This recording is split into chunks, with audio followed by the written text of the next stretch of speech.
Calathea Shining Star vs Medallion.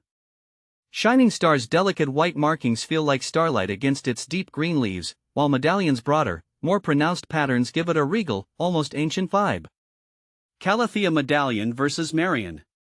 Medallion's vibrant, intricate leaf patterns are stunning, but Calathea Marion's deep purple undersides add an unexpected pop of color that really stands out in my collection.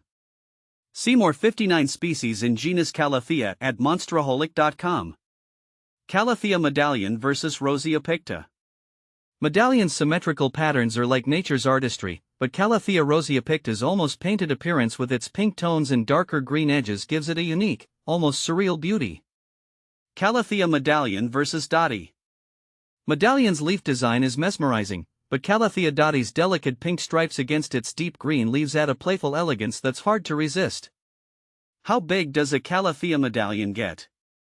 The size of a Calathea Medallion can vary depending on its environment and care, but they typically grow to around 1 to 2 feet in height and width.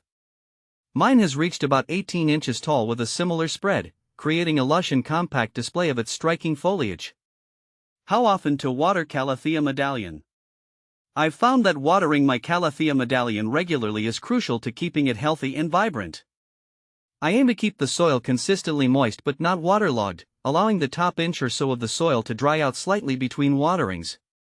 I typically water mine about once a week, adjusting as needed based on environmental conditions and the plant's response. How to care for Calathea Medallion. Caring for my Calathea Medallion involves providing it with the right conditions to thrive. It prefers bright, indirect light and thrives in a warm, humid environment. I keep mine near a north-facing window where it receives filtered sunlight throughout the day, and I occasionally mist its leaves to increase humidity. How to propagate Calathea Medallion. Propagating Calathea Medallion can be done through division during repotting. I carefully separate the plant into smaller sections, ensuring each section has healthy roots and several stems. I then pot these divisions in fresh soil and provide them with the same care as the parent plant. Is Calathea Medallion toxic to cats? As far as I know, Calathea Medallion is considered non-toxic to cats.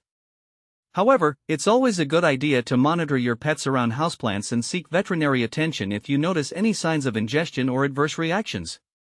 When to repot Calathea Medallion. I typically repot my Calathea Medallion every 1 to 2 years or when it outgrows its current pot. Signs that it may need repotting include roots growing out of the drainage holes or becoming pot-bound, which can restrict growth.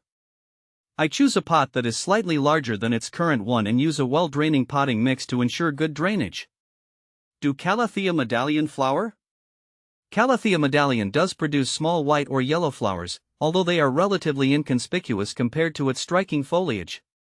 I've rarely seen mine flower indoors, as it typically requires specific environmental conditions to bloom. How to repot Calathea Medallion. When repotting my Calathea Medallion, I gently remove it from its current pot, teasing apart any tangled roots and inspecting them for signs of damage or rot. I then place it in the center of the new pot and fill in around it with fresh potting soil, making sure the soil level remains consistent with its previous planting depth. How to save overwatered Calathea Medallion. To save an overwatered Calathea Medallion, I first remove it from its pot and inspect the roots for signs of rot or damage. I trim away any mushy or discolored roots and allow the plant to dry out slightly before repotting it in fresh, well-draining soil. I then adjust my watering routine to prevent future overwatering and monitor the plant closely for signs of recovery. Is Calathea Medallion poisonous to dogs? As far as I know, Calathea Medallion is not considered toxic to dogs. However, it's always best to monitor your pets around houseplants and seek veterinary attention if you notice any signs of ingestion or adverse reactions. Why are my Calathea Medallion leaves curling? Curling leaves on a Calathea Medallion can be caused by various factors, including underwatering, overwatering, low humidity, or exposure to direct sunlight. I typically adjust my care routine to address the specific cause, such as increasing humidity levels or adjusting watering frequency, to help the plant recover. Why is my Calathea Medallion drooping? Drooping leaves on a Calathea Medallion can indicate underwatering, overwatering, or environmental stress.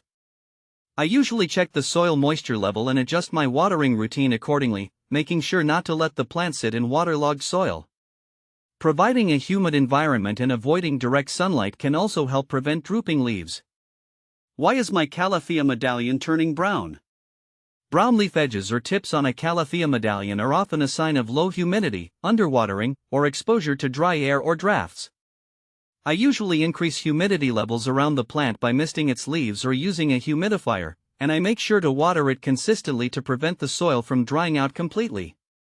Avoiding direct sunlight and drafts can also help prevent leaf browning.